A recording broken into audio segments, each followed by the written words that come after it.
America ആക്രമിച്ചാൽ തിരിച്ചടിക്കുമെന്ന മുന്നറിയിപ്പുമായി Iran. ആക്രമണമുണ്ടായാൽ ഇസ്രയേലും മേഖലയിലെ യുഎസ് സൈനിക ഷിപ്പിംഗ് കേന്ദ്രങ്ങളും തങ്ങളുടെ ലക്ഷ്യങ്ങളായി മാറുമെന്ന് ഇറാൻ പാർലമെന്റ് സ്പീക്കർ മുന്നറിയിപ്പ് നൽകി. പ്രതിഷേധിക്കുന്ന ആരെയും ദൈവത്തിന്റെ ശത്രുവായി കണക്കാക്കുമെന്ന് ഇറാൻ അറ്റോർണി ജനറൽ പറഞ്ഞു. ഡൊണാൾഡ് ട്രംപിനെ പ്രസാദിപ്പിക്കാൻ ശ്രമിക്കുന്ന നശീകരണ പ്രവർത്തനങ്ങളുടെ ഒരു കൂട്ടമെന്നാണ് പ്രതിഷേധക്കാരെ ഇറാന്റെ പരമോന്നത നേതാവ് ആയത്തുള്ള ഖമനേയി വിശേഷിപ്പിച്ചത്.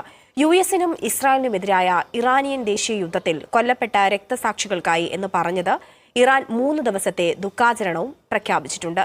അതിനിടെ സർക്കാരിനെതിരെ നടക്കുന്ന പ്രക്ഷോഭത്തിൽ ഇതുവരെ 538 പേർ കൊല്ലപ്പെട്ടതായി റിപ്പോർട്ടുകൾ പറയുന്നു.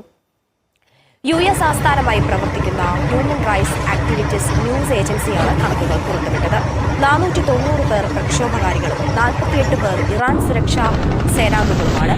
2 ആഴ്ചയായി തുടരുന്ന പ്രക്ഷോഭത്തിൽ 10,000-ത്തിലധികം പേരെ ഭരണകൂടം തടവിലാക്കിയതായും മനുഷ്യാവകാശ പ്രവർത്തകർ